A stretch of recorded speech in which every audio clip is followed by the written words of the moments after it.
Sverige fick som bekant en ny regering i höstas som har sagt att den ska fortsätta arbetet för att stärka flickors och kvinnors rättigheter och möjligheter.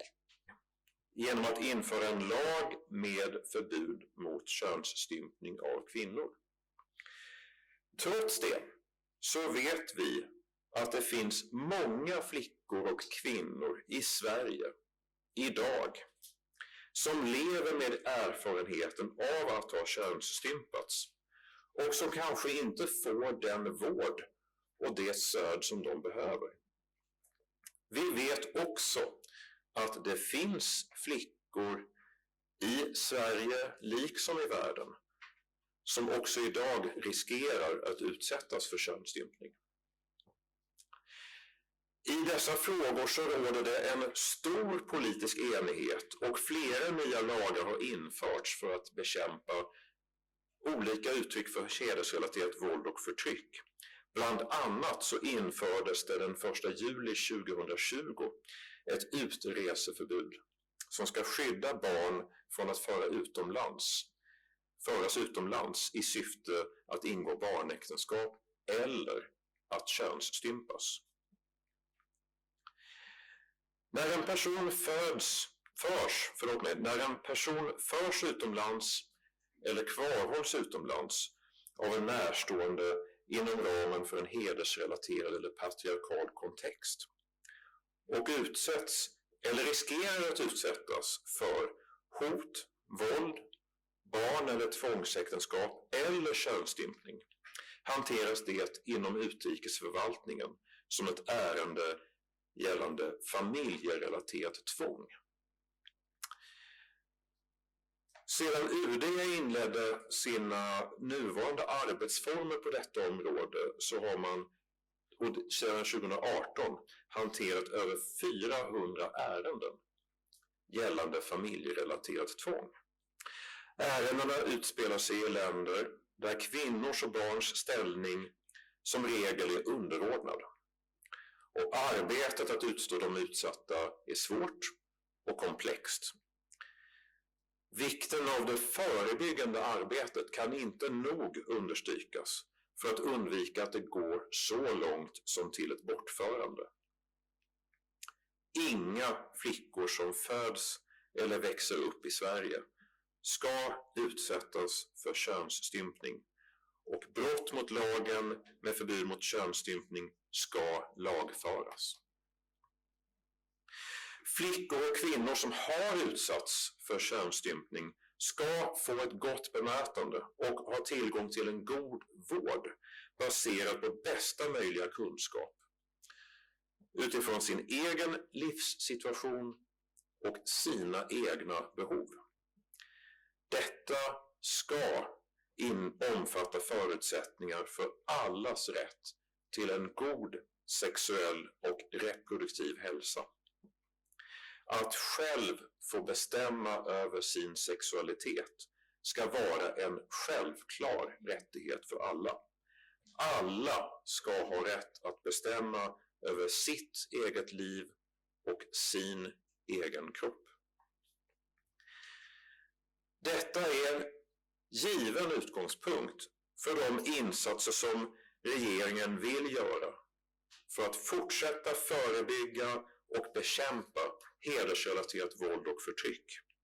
Och jag vill vara mycket tydlig med att hedersrelaterat våld och förtryck har ingen plats i vårt samhälle. Sedan 2017 finns en 10-årig nationell strategi för att förebygga och bekämpa mäns våld mot kvinnor och hedersrelaterat våld och förtryck, inklusive könsstympning.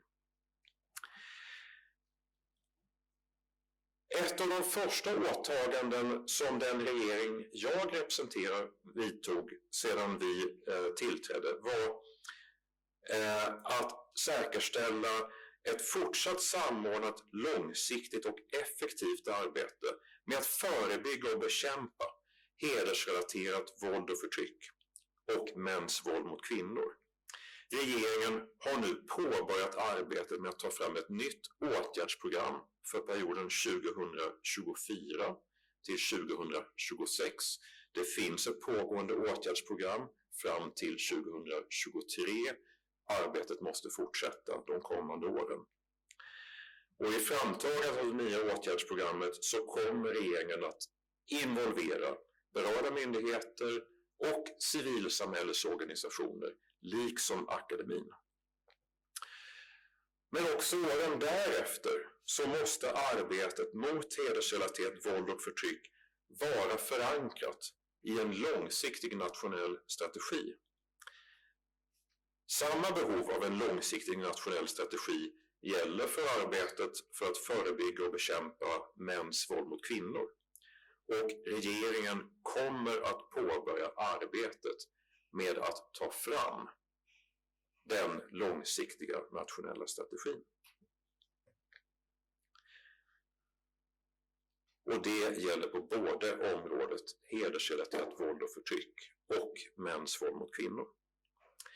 Arbetet mot hedersrelaterat våld och förtryck har redan kraftigt förstärkts genom en långsiktig satsning på det förebyggande arbetet med ökade medel om 50 miljoner kronor per år. Länsstyrelsen i Östergötlands län har det nationella uppdraget att motverka hedersrelaterat våld och förtryck, vilket inkluderar att motverka könsstympning. Länsstyrelsen i Östergötland har fått ett förstärkt uppdrag att stödja utvecklingen av regionala resurscentra för att bekämpa hedersrelaterat våld och förtryck, inklusive könsstympning. Myndigheten för ungdoms- och civilsamhällesfrågor har fått ett förstärkt uppdrag om att genomföra informationsinsatser till yrkesverksamma eller andra vuxna som möter unga nyanlända och unga asylsökande. Myndigheten för familjerätt och föräldraskapsstöd får ett förstärkt uppdrag att främja utvecklingen av våldsförebyggande arbete genom stöd till föräldrar, inriktat på familjer i en hederskontext. Civilsamhället bidrar med ovärderliga insatser på området mäns våld mot kvinnor och hedersrelaterat våld och förtryck. Regeringen ger statsbidrag i syfte att stärka det civila samhällets möjligheter att stödja den som har utsatts eller riskerar att utsättas för mäns våld mot kvinnor och hedersrelaterat våld och förtryck. Kvinnor, tjejjourer och andra ideella organisationer runt om i landet som våldsutsatta kan vända sig till för stöd och rådgivning har en viktig roll för att förebygga och bekämpa såväl mäns våld mot kvinnor som alla former av hedersrelaterat våld och förtryck. Därför har regeringen därutöver avsatt 20 miljoner kronor årligen för statsbidrag till kvinnors och flickors organisering i utsatta områden. Det skapar långsiktiga förutsättningar för civilsamhället att arbeta och utveckla sitt arbete mot hedersrelaterat våld och förtryck. Det här är några exempel. Utöver det så fortsätter det myndighetsgemensamma uppdraget att förebygga och bekämpa könsstympning av flickor och kvinnor. Det myndighetsgemensamma uppdraget syftar till kompetenshöjande insatser, informationsinsatser och att stärka samverkan och samverkansstrukturer i arbetet mot könsstympning. Uppdraget inkluderar även att se över brister i tillämpningen av lagen med förbud mot könsstympning. Myndigheterna ska slutredovisa sitt uppdrag den 28 september i år. Och jag och jämställdhetsminister Paulina Brandberg ser fram emot att ta del av redovisningen av det uppdraget. Som jag har nämnt så har regeringen redan presenterat en rad åtgärder som är viktiga för att bekämpa och minska olika former av hedersrelaterat våld och förtryck Utöver detta så har regeringen också stärkt stöd och information till utsatta och gjort en historisk satsning på flickors och kvinnors hälsa. Regeringen har i januari 2023 ingått en överenskommelse med Sveriges kommuner och regioner inom området förlossningsvård och kvinnors hälsa. I enlighet med den överenskommelsen så ska regionerna bland annat genomföra insatser för en mer tillgänglig, jämlik och kunskapsbaserad hälso- och sjukvård för flickor och kvinnor som utsatts för sexuellt våld och könsstympning. I detta ingår att säkerställa att det finns tydliga vårdkedjor för personer som har blivit utsatta för sexuellt våld och könsstympning eller könsstympning, och att alla patienter, inklusive de med en komplex problematik, ska erbjudas vård baserad på bästa möjliga kunskap. Det kan innefatta både somatisk och psykiatrisk specialiserad vård. I det här ingår också att öka medarbetarnas kunskaper om sexuellt våld och könsstympning, könsstympningens konsekvenser samt hur den kan upptäckas för att förebygga, för att förbättra vårdens bemötande av målgruppen. Den här överenskommelsen med SKR omfattar totalt 1,61 miljarder kronor. Och nästan hela denna summa fördelas till regionerna för utvecklingsinsatser inom förlossningsvården och inom området kvinnors hälsa. Vi måste fortsätta att stå upp för kvinnors och flickors sexuella och reproduktiva hälsa och rättigheter, både nationellt och internationellt. Sveriges SRHR-insatser inom ramen för det bilaterala och multilaterala utvecklingssamarbetet styrs av 23 bilaterala, 4 regionala och 1 global strategi. Tittar vi bakåt så på det senaste året jag har siffror för, 2021, där utgjorde SRHR-insatserna 6,3% av Sveriges totala bistånd och 64% av hälsobiståndet. Sverige motverkar kvinnlig könsstympning genom engagemanget för mänskliga rättigheter, jämställdhet, hälsa och SRHR och det internationella utvecklingssamarbetet. Sveriges bistånd till förebyggande av könsrelaterat våld och skadliga sedvänjor, inklusive könsstympning, samt stöd till offer för könsstympning, kanaliseras främst genom FNs befolkningsfond UNFPA och UNICEF, men också via världshälsoorganisationen WHO och civilsamhällesorganisationer. Låt mig avslutningsvis än en gång stryka under det självklara som måste vara vår gemensamma strävan också för fortsättningen. Det måste vara en självklarhet att varje flicka och kvinna i Sverige, i världen, ska ha rätt att bestämma över sin kropp, sitt liv och sin sexualitet. Det arbetet måste fortsätta. Tack för att ni lyssnade.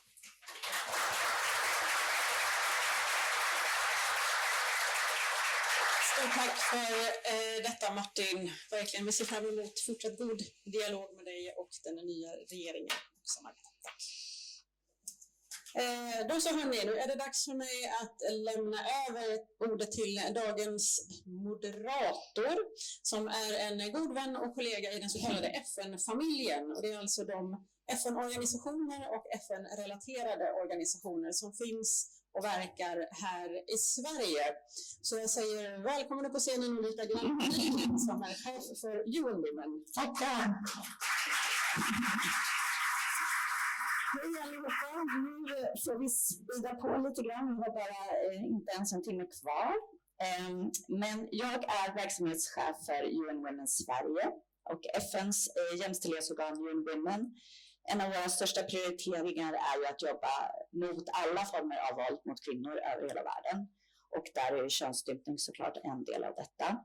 Så att jag själv ser jättemycket fram emot det här för att veta mer om arbetet, inte minst i Sverige. Så att nu kör vi på och mobiler ska stängas av har jag fått höra här. Vi ska inte ta för mycket bilder och frågor tar vi på slutet. Både till panel 1 och 2. Så nu ska jag presentera Ulrika Axelsson Jonsson, utredare på Socialstyrelsen. Välkommen. Och Cecilia Berger, biträdande överläkare på Amelmottagningen Södersjukhuset. Välkommen. Och så har vi på länk från Jämställdhetsmyndigheten Arbresha Rexhepi. Välkommen.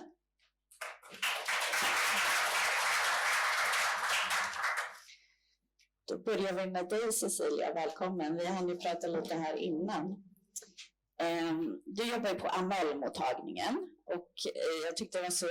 Ja, det skulle du få. Varsågod.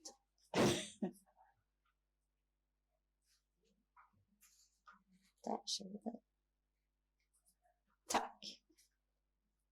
Nu ser jag alla både där och där. Du jobbar på Amelmottagningen och Amel berättade du för mig står för hopp på arabiska, tyckte jag var så fint. Men du tar emot kvinnor och flickor i Sverige som har upplevt könsstympning. Kan du berätta för oss lite grann om vad könsstympning egentligen är och innebär och vilka konsekvenser det har? Enligt WHO så är definitionen på kvinnlig könsstympning att man skär bort delar av flickans yttre könsdelar eller att man åsamkar skada i området utan att det finns någon medicinsk grund för det här ingreppet. Sen delar WHO också in könsstympning i 4 olika typer kan man säga. Där typ 1 innebär att man har skurit av klitoristoppen och eller del av förhuden. Typ 2 är klitoristoppen, del av förhuden och de inre blygdläpparna. Typ 3 kallas också för infibulation. Det är att man på något sätt har satt ihop blygdläpparna så att de bildar en hudbrygga som täcker urinrörsmynning och slidöppning. Kallas också ibland för faraonisk omskärelse, en del känner till det. Typ 4 är en lite mer ospecifik typ som innebär att man har, det kan ha varit att man har prickat eller snittat eller skrapat, finns det beskrivet, någonstans i området utan att det finns någon medicinsk grund till det då. Besvär. Man kan säga att besvären är ganska relaterade till omfattningen av ingreppet. Fysiska besvär kan innebära problem när man ska kissa, att det tar lång tid, att det kommer ut ur flera strålar eller att det är svårt att tömma urinblåsan ordentligt. Många har blödningsbesvär, alltså menstruationsbesvär som kan vara smärta eller att det är svårt att få ut mensblodet. Mycket besvär har ju den här infibulerade varianten. Men även psykiska besvär, det beror ju helt på hur det var vid själva könsstympningen, upplevelsen för flickan. Så en del av våra patienter har utvecklat PTSD till exempel, posttraumatiskt stresssyndrom. Men det är ju en väldigt heterogen grupp kan man lägga till. Så upplevelsen ser ju väldigt olika ut. Och hur ser ert arbete ut på Amelmottagningen? Som inte det om du kan berätta någonting också om hur många i Sverige som vi tror lever med det här och sen om det finns det andra mottagningar i Sverige som också jobbar med det här? Jag tänker när det gäller statistiken kanske du får svara på det. Socialstyrelsen har ju gjort en rapport 2015 baserat på populationen 2012. Vi kan väl säga att vi vet inte och förmodligen är den siffran underskattad. Skulle jag tro.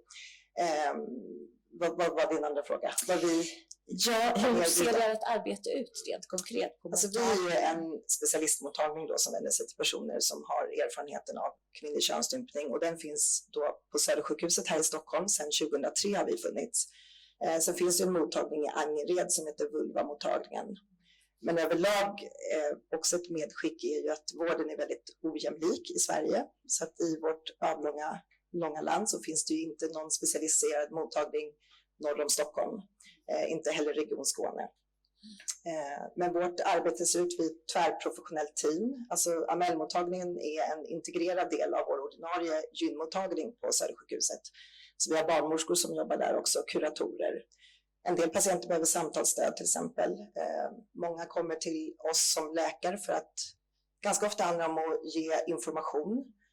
Det kan vara så att jag minns att någon skar i mig när jag var 5 år, men jag vet inte vad de har gjort eller hur jag ser ut eller vad de har tagit bort. Så väldigt mycket handlar om, vi visar ofta med spegel i gynstol, vi förklarar anatomi på vulvamodeller. Och sen beroende på om de har fysiska eller psykiska besvär så hjälper vi med det. Det kan handla om medicinsk eller kirurgisk behandling. Vi gör öppningsoperationer till exempel för de som har den här infibulerade typen. Men också kan hänvisa, vi kan ju remittera vidare till psykiatrin, så det beror lite på vad man har för besvär. Alla har inte besvär heller. Alla har inte minnen av det. Vi har flera patienter som kommer och säger, jag har precis fått reda på att jag blev könsstympad när jag var 1 månad gammal. Jag har inte några besvär, jag visste inte det här innan. Jag fick höra det nu. Och så vill de ha information. Så det är en väldigt heterogen grupp. Då vänder jag mig till dig, Ulrika. Fint namn. Socialstyrelsen, ni är en av de myndigheter som har ett regeringsuppdrag att förebygga kvinnlig könsstympning. Om du kan berätta lite om det och sen om du också har någon koll på de här siffrorna som jag var ute efter. Ja, stämmer. Vi jobbar ju som en del i det här myndighetsgemensamma uppdraget tillsammans med flera andra myndigheter för att förebygga och bekämpa kvinnlig könsstympning och har gjort nu i drygt ett år. Vi jobbar på lite olika sätt. Socialstyrelsen är ju en kunskapshöjande och normerande myndighet som vänder sig till hälso- och sjukvården och socialtjänsten. Det betyder att vi tar fram kunskapsstöd och föreskrifter för hur man tillämpar den gällande lagstiftningen som finns. Jag finns på en enhet som tar fram vägledning och kunskapsstöd för hälso- och sjukvården och jag har kollegor som jobbar för att ta fram stöd för socialtjänsten. En sak som har visat sig att det finns stora behov av är hur personal ska känna sig trygg med att både öppna ett samtal och sen föra det och bemöta flickor och kvinnor som kommer, som man, vad ska man säga, upptäcker har könsstympning.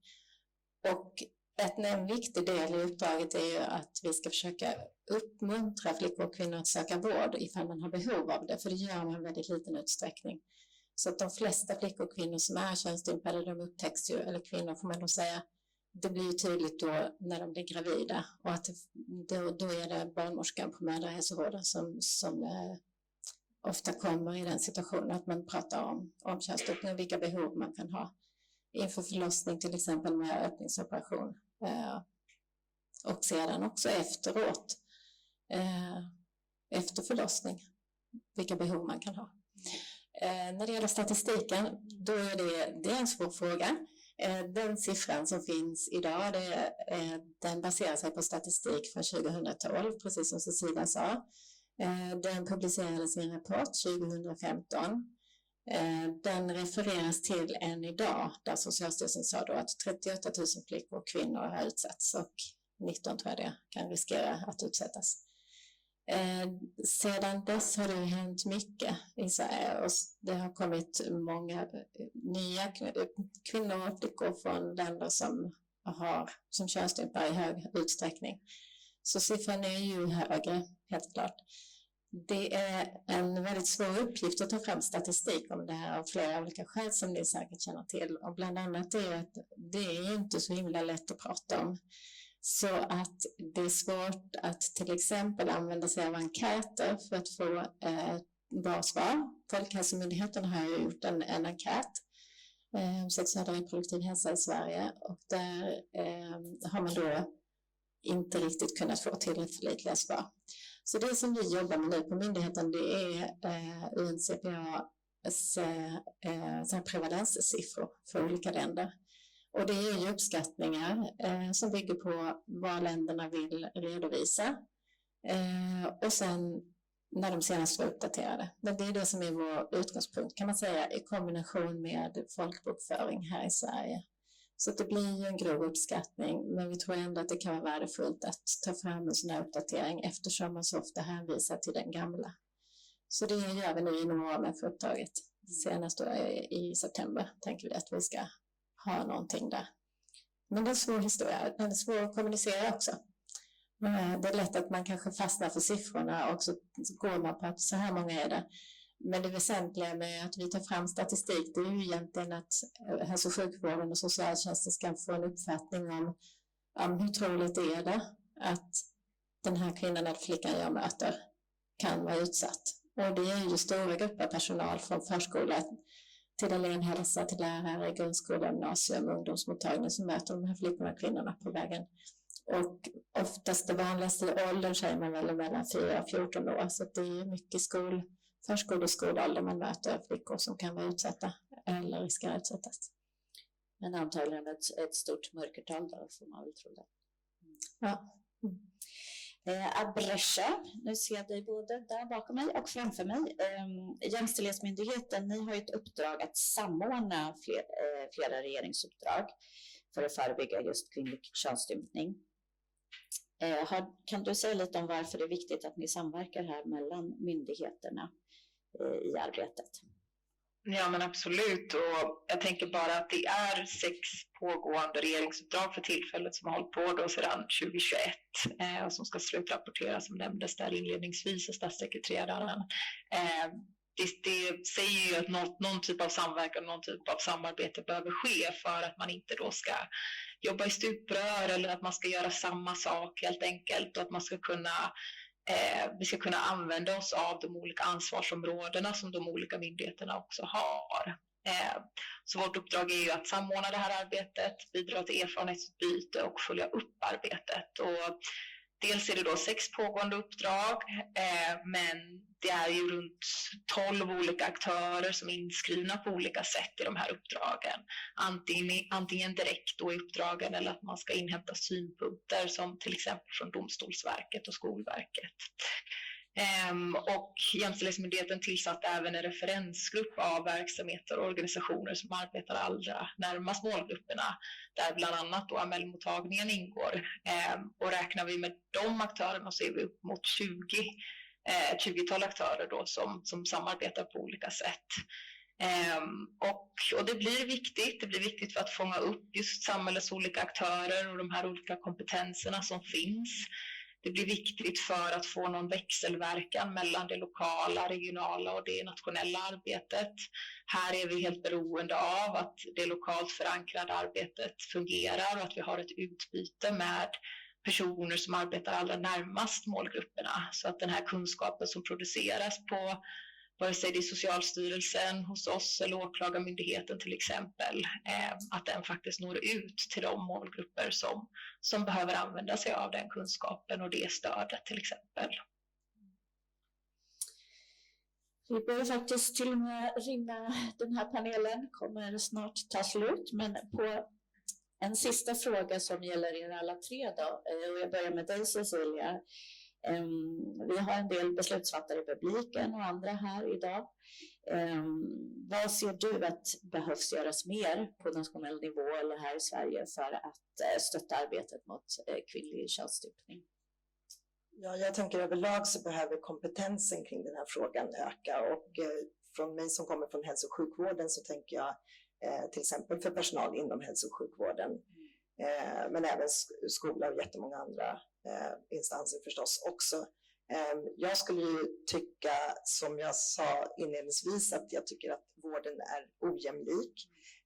Man ska inte behöva resa för att ta sig till en specialiserad mottagning. Så att det ska öppnas specialiserade mottagningar i norra delen av Sverige och Region Skåne till exempel, tycker jag. Och sen preventivt arbete förstås, där det är stötta organisationer som jobbar med frågan, involvera målgruppen, involvera män, och ja, det är väl det jag kan tänka som jag tänker behöver göras. Och du Ulrika, lite kort. Fortsätta uppmärksamma frågan från beslutsfattare, så att till exempel, som vi hörde här idag, att det finns överenskommelser om kvinnors hälsa och förlossningsvården, att man fortsätter ta in särskilda punkter och pengar för arbete för just att stärka vården som gäller könsstympning. För att det är så mycket som konkurrerar i hälso- och sjukvården så att om man inte skriver ut det som tydligt så är det lätt att det försvinner i allt andra. Det är viktigt. Och Arbresha, slutligen, vad säger du? Ja, men jag tänker på att någonting vi märker är ju absolut det som jag tror Cecilia nämnde precis om det förebyggande arbetet, att vi behöver bli bättre på att följa och utvärdera metoder och arbetssätt såväl inom det förebyggande arbetet som inom andra områden. Så ge stöd helt enkelt till att utvärdera, följa upp, följeforskning av olika slag till de verksamheter som jobbar nära målgruppen, för vi behöver en kunskapsproduktion i det här området och där behövs såväl praktikerna som de nationella myndigheterna som akademin.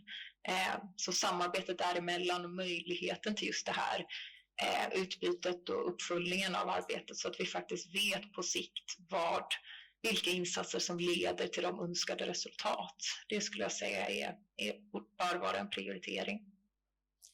Samverkan, uppföljning och förebyggande arbete, information och kommunikation har jag här. Men stort tack så länge. Ni kommer upp igen för frågorna på slutet. Men tack för det. Får jag nämna att vi på Amelmottagningen precis har producerat, det är lite tekniska problem men just idag, men några små informativa korta filmer om dels könsstympningen, om vad man kan ha för typ av besvär, vilken vård som finns att få. Och det ska komma upp på Amelmottagningens hemsida via Södersjukhuset idag. Bra. Som sagt, tekniska problem. Information och kommunikation. Man kan googla och hitta dem kanske. Tack så jättemycket.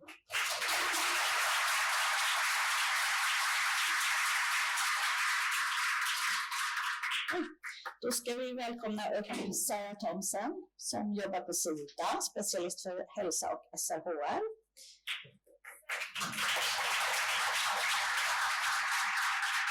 Och Pearl Merkerens, Human Rights Advisor, UN Association of Sweden, FN-förbundet. Jag går lite halvvägs in i engelskan här märker jag. Men sen har vi Pernille Fenger, Director UNFPA i Nordic Office, online så småningom. Får vi se.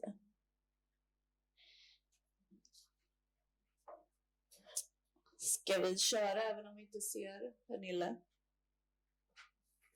Vi kör på. Då börjar vi med dig. Start with you, Sarah. The agency SIDA just announced today that they were going to support the work on genital mutilation, female genital mutilation, and with some extra support. And you also work with a strategy for SRHR, sexual and reproductive health and rights at SIDA. Can you tell us more about that regional strategy for SRHR and maybe a little bit about how SIDA works on FGM? Sure. So the regional SRHR strategy in Africa, SRHR being again sexual and reproductive health and rights. It's a mouthful, I know, so we say SRHR. That strategy goes from 2022 to 2026. It has a budget of about 700 million Swedish crowns a year. And it's actually unique in the world. We're the only bilateral donor that has a regional, targeted regional program on SRHR. And that strategy includes two overarching objectives. One is human rights, democracy, the rule of law, and gender equality. And the other is health equity. Through increased access to rights-based sexual and reproductive health programs. And within the first one, human rights, democracy, it's divided into three different areas. I'm getting to where FGM comes.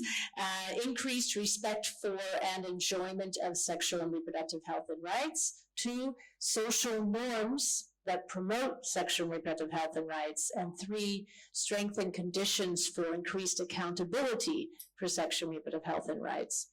And the focus on gender equality and social norms includes the work to prevent FGM. And that the program that you mentioned is a joint UN program to end FGM, which is led by UNFPA, right? I think Pernille is behind me now. And that program, actually, we have been supporting for a few years now. I think it's up to 375 million crowns that we've been supporting, and we just announced a renewal of that support for 190 million Swedish crowns. But apart from the regional program, of course, we have other programs that support ending FGM through different initiatives. And I want to particularly mention one through the Human Reproductive Program, a research program at WHO, which uses a public health approach to FGM to ensure that girls and women living with or having experienced FGM receive quality medical care and counseling, such as we provide in Sweden, but also to develop evidence and advocacy tools to help policymakers to figure out how to both make laws and implement them. And one of these, I think, is a great tool. You can all look it up after this meeting. It's called the FGM Cost Calculator, where policymakers can actually see what are the costs of FGM in our country and how much would we save, how much money would we save. This is obviously a human rights issue, but policymakers are convinced by money, and how much could we save by reducing new cases of FGM? But let's go to you, Pernille. Hi, from Copenhagen, I suppose. UNFPA is the agency working mostly with SRHR, even if my own organization, UN Women, UNICEF, a lot of other ones do. But can you tell us a little bit more? We heard about the situation in Sweden, but how the situation looks internationally from your facts and data at UNFPA. Yeah, thank you very much. Yeah, and as I said, greetings from Copenhagen. Thank you for the invitation to UNFPA, and as many of you may know, that we are the agency working to have a world where we have zero maternal deaths, zero unwanted pregnancies, and then zero harmful practices. And included in harmful practices is of course female genital mutilation. And I'm particularly delighted that for the invitation today, because with the UN Association of Sweden, we've been working for more than a decade exactly on fighting female genital mutilation in the Afar region in Ethiopia. The photo I have behind me is the photo that I actually took from one of the girls in the northern part of Afar. And broaden the scope of FGM, it's very prevalent in Ethiopia, but also in many other places in the world. We estimate that around 200 million women and girls have been caught and are living with the impact of the cutting. That takes place in around, or female genital mutilation takes place in around 31 countries. We estimate we're looking at Northern Africa, the belt across Africa from the Atlantic to the Horn of Africa, also places in the Middle East, Iraq, Syria, and Yemen. And in Asia, until recently, it was not really revealed to the extent that female genital mutilation is also practiced in Indonesia, and that's actually been much larger than anticipated. So it's very broad, but also it's broad in terms of geography, but also in terms of prevalence. And some countries like Somalia, Djibouti, Guinea, we're almost looking at all girls being caught. It's up to around 90% of girls in those countries are being caught. Whereas, for instance, Uganda, it's like 1%. So it also varies a lot in different parts of the world. And what we are working very closely with the UNICEF is to eliminate female genital mutilations with a tremendous support from Sweden. Sarah just mentioned the very large support from the government of Sweden, and actually the biggest supporter to the joint program to eliminate female genital mutilation, which we are extremely grateful for. And what we have found is that there are ways of fighting female genital mutilation, something that has been going on for more than 2,000 years that I remember close to 20 years ago when I was talking to colleagues in the field of sex and reproductive health. People did not think that this was possible to actually fight this tradition that has been going on for so many years. But the trick has really proven to be working with changing social norms. Of course, also looking at legislation, looking at policy setting, and most countries where female genital mutilation is being practiced, it's actually also illegal. So a lot of that work is in place, but what is sort of the big hard legwork that needs to be done is really to change social norms. And through working with local communities, reaching out to the elders, religious leaders, women's groups, teachers, etc., and get this common understanding that it is against the law. It has no positive health effects. That this is simply a human rights violation, as I said. So when this has sort of become like a common understanding, then communities they get together and they slaughter a couple of goats, have a community party. They all raise their hands and say, "We will stop cutting our girls." And this is actually a work that has now, the past 15 years since the joint program started, this has actually been practiced in 35,000 communities in the 17 countries where the program is active. And this has actually touched 45 million people in those countries. It's not 100%. We are closely monitoring impact. There will be very sort of, you can say, hardcore groups where it's been difficult to change the social norms, but it has proven to has had sort of a snowballing effect where this has been a very effective way of changing this social norm and practice. So a wide number of countries, too many girls are being cut every day, but there are programs in place with the support of the government of Sweden that are addressing this.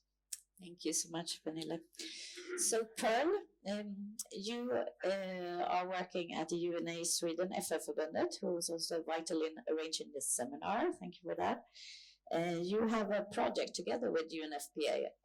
Can you tell us a little bit more about that and maybe what civil society organizations can do on this issue? Exactly, thank you. Just as Pernille was telling us earlier, and Sarah as well, that the prevalence of FGM and even of child marriage are quite high in the Horn of Africa, among other regions.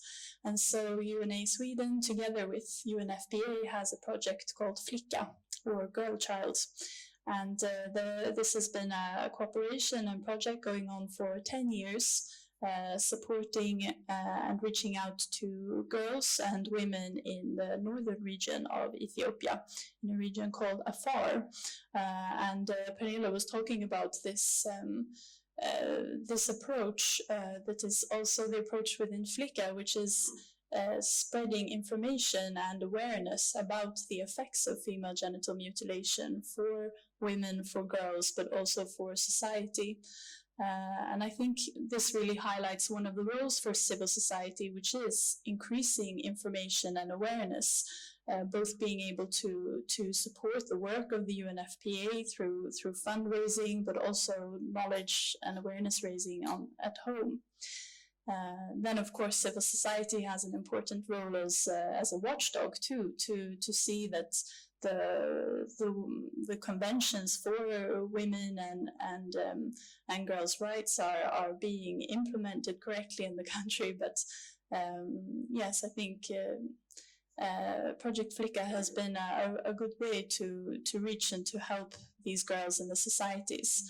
And also to raise awareness about the importance of the work of the UN and organizations such as UNFPA and the continual support to them even on national level. Thank you.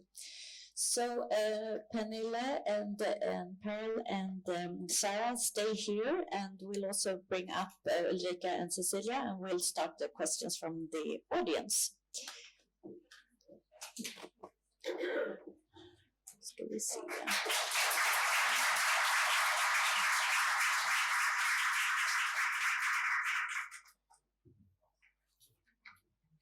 So, do we have any questions from the audience? And a mic. Who has the mic for the questions?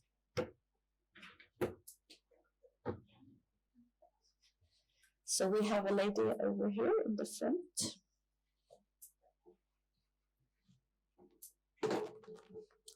Here. In the purple, I don't know if we're taking it in English or Swedish, you choose. Whatever. Thank you so much. My name is Simon Nick, and I've been part of the drafting of the Convention on the Rights of the Child. And there we have an article on the health article, the paragraph that talks about eradication of not female circumcision. You couldn't say that, but traditional practices that are harmful to children. And that was in the 80s. And at that time, there was about 60 million girls, as far as we knew, that were circumcised or mutilated. And now I'm so worried that you're talking about that there are about 200 million children, I suppose it's children, that are that you have in which is a target group of you. And I wonder how has all your work and measures that you've taken since the adoption of the convention in 1989 been, since this is increasing? It's really very worrisome, I think. I'm sorry, but let me know. Let me. I have a few other questions also, but I'll start with that. Let's start with that. Maybe we can turn to Pernille on that question. Yeah, the question is that a number of years ago there were 60 million, and now we're looking at 200 million. Yes. That have we been effective in terms of addressing female genital mutilation? Yes, a worrying sign that it's maybe increasing, and how come? And this year we estimate that around 4.3 million girls are at risk of being caught. And if we're looking towards the 2030, when we reach, or trying to reach the Sustainable Development Goals, it actually will be 4.6 million girls who are at risk of being caught. And the reason is, of course, that we are more people on the planet. And the countries where female genital, or where there's a high prevalence of female genital mutilation, is also happens to be in countries where there's also high fertility rate. So there's simply more girls. That is, for percentage, we are seeing a reduction, but in terms of numbers, we're not. So that is, we're simply more people on the planet than we were in, I forget which year you were referring to, but it was in the 80s. We were probably a couple of billion people fewer than we are today. Thank you. Linnea? Thank you. My name is Linnea Claesson. I'm a human rights activist and a lawyer. And my question is, I would like to help spreading the awareness about these questions.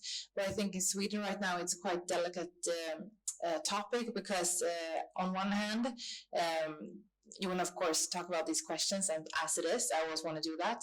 But I think it's hard to do that without also giving like an argument for the one that comes with like the racist thoughts and biased things, and saying that, oh, this is how all the Muslims are doing it, or this is just because all the people that have come to this country, and that's why we shouldn't. Do you understand my question? Like, how do we talk about this without pushing someone else's racist agenda?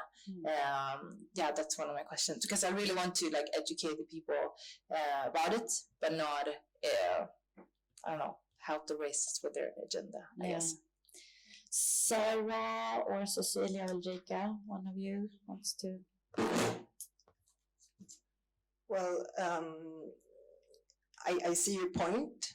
I'm thinking that with increased knowledge, which would be as well knowledge that this is not anything that any specific religion is promoting, that people do this tradition, even though they're Christians or sometimes Jewish or Muslims or even ethnic other minority religions. So with that awareness, and it is a violation against girls and women's human rights, or non-binary people and trans persons as well, of course. So I think with that knowledge, that just raising awareness of the practice. It has thousands of years, like before the great, the large Abrahamic religions, you see that? Before those even came up, so like 3,000-year-old practice. It has nothing with religion to do. So with that knowledge, we need to like stand up for girls and women and people. Thank you. We had a question from a man here in the back.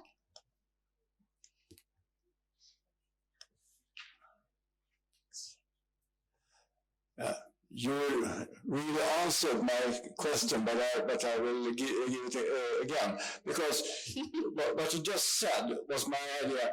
Has anybody written a book about the history? Because the total history of this is something I need when I speak to people, just not to fall in that trap of racism and so on. Has anybody written a book about the history of female genital mutilation? Has anybody the answer? Sarah? Because I just happen to know because I did study anthropology in college and graduate school, which is that there's no one book that can explain the history. Because my colleague was saying is that the reasons for its existence, even though I would say, and most would say, that at its very core, it's an anti-woman patriarchal reasons, which is that women should be protected from their sexuality.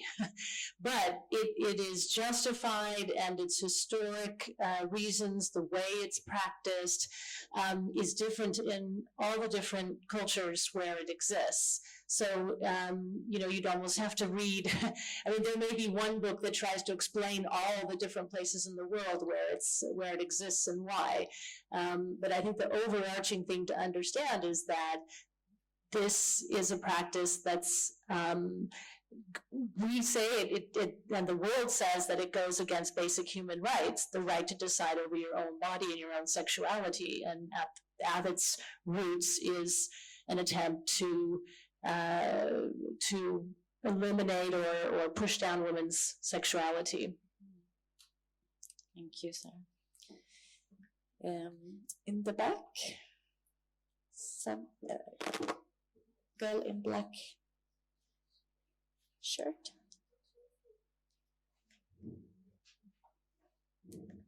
Hello, and thank you for your presentation. I wanted to ask you about the law enforcement of women's rights in different countries, especially in Africa.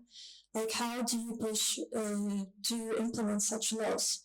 And I also wanted to ask you, is it more important to work with NGOs than the governments themselves?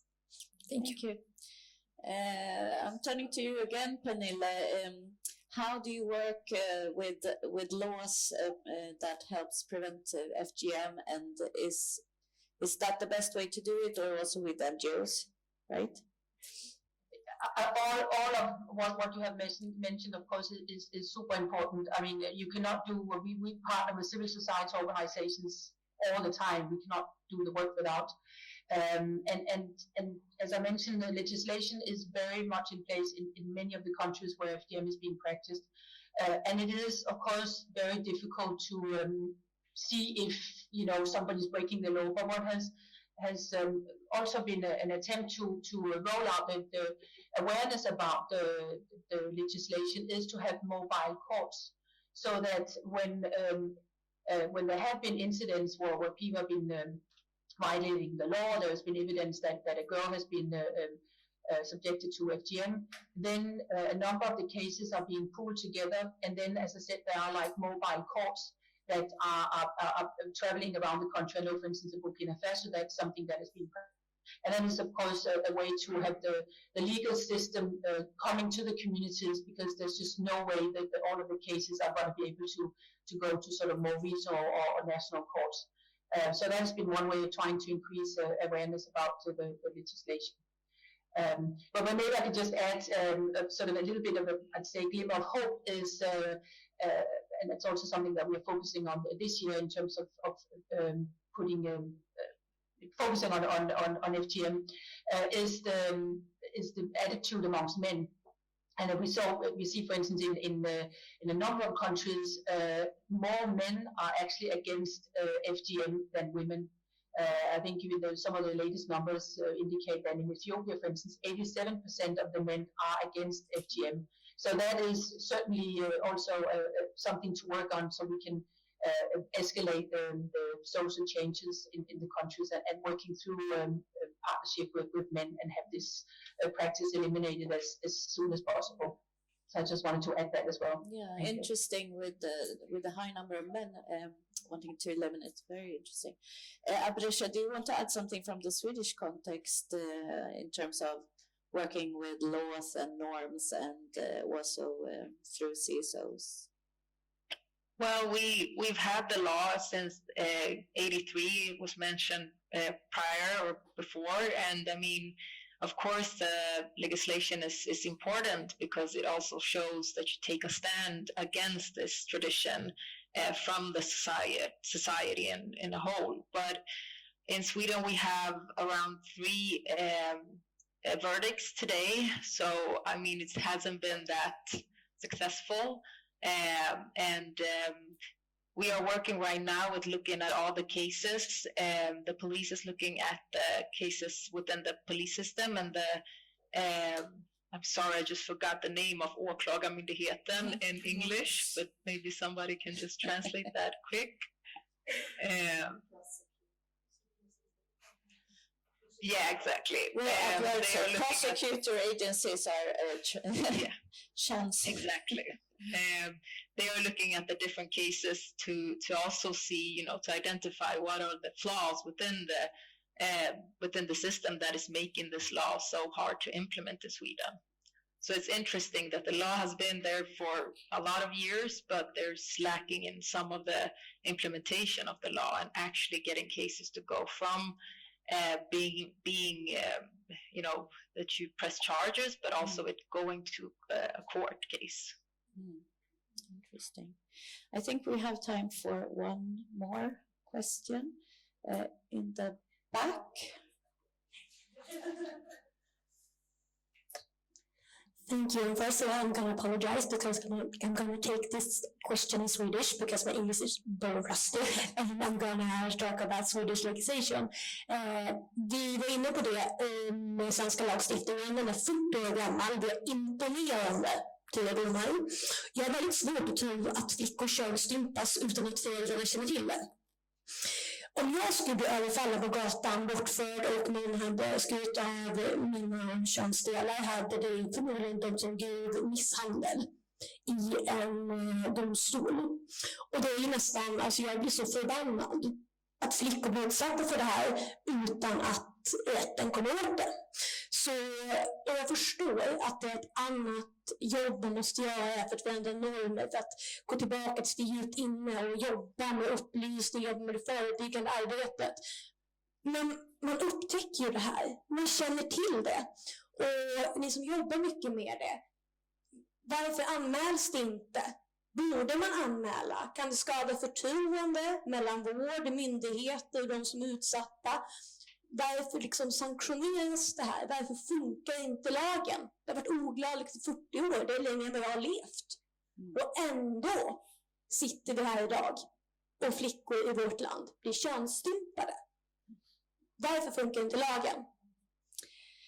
Varför funkar inte lagen? Nu tittar jag på dig, Ulrika. Du kan väl försöka dig på något svar kanske. Alltså, det är väldigt komplexa och svåra utredningar.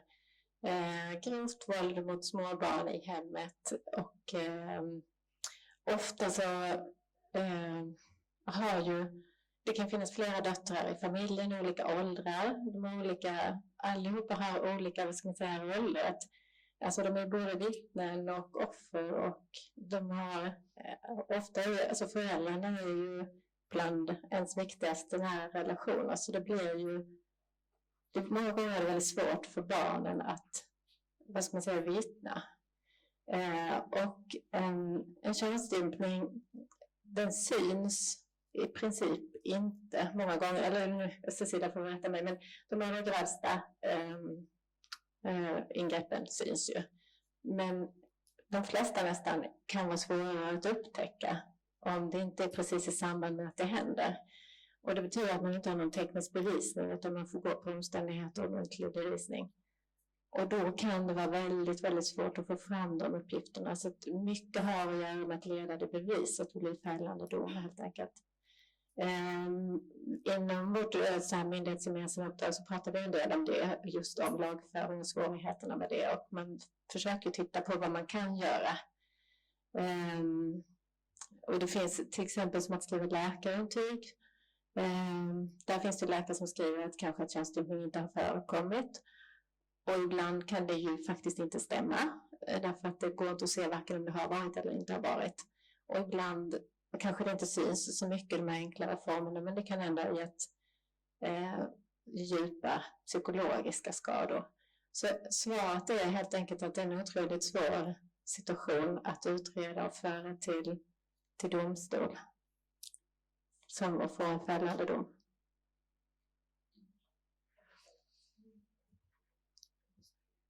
Bara en liten kommentar är ju att det är inte ett brott att könsstympningarna har skett innan migration till Sverige. Bara för att påminna om att den allra största andelen av personer som har varit utsatta för könsstympning har ju blivit utsatta innan migration till Sverige, vilket ju inte är ett brott. Sen kan de förstås behöva vård och få information om att det finns vård och hjälp att få. Bara en kommentar. Nu lovade jag här en sista fråga till dig, Per, om vi har micken. Ja, vi tar den. Det är så. Hi, good afternoon, everyone. My name is Pernille Fenger. I'm a human rights lawyer. Thank you very much for this extremely important session. I was just referring to the last comment of the how we sometimes differentiate in terms of terminology between violence and violence. I have worked quite a lot with female infanticide during my time as a lawyer in the South Asian region. And for very many years, lawyers like myself and activists kept referring to female infanticide as culture and tradition. That added on to the stigma amongst at least young women or girl child when it comes to the validity of what this actually is. Today also we have referred to this particular violence as tradition and culture. And we do that in terms of showing how deeply rooted it is in many traditions and cultures. I understand that. I do that as well. But I think in order to reduce the stigma and the trauma related to these kind of violations, human rights violations, it is important that we who are activists in this field cease with this reference of culture and tradition and call it what it is: extreme violence, and extreme violence. That's it. So.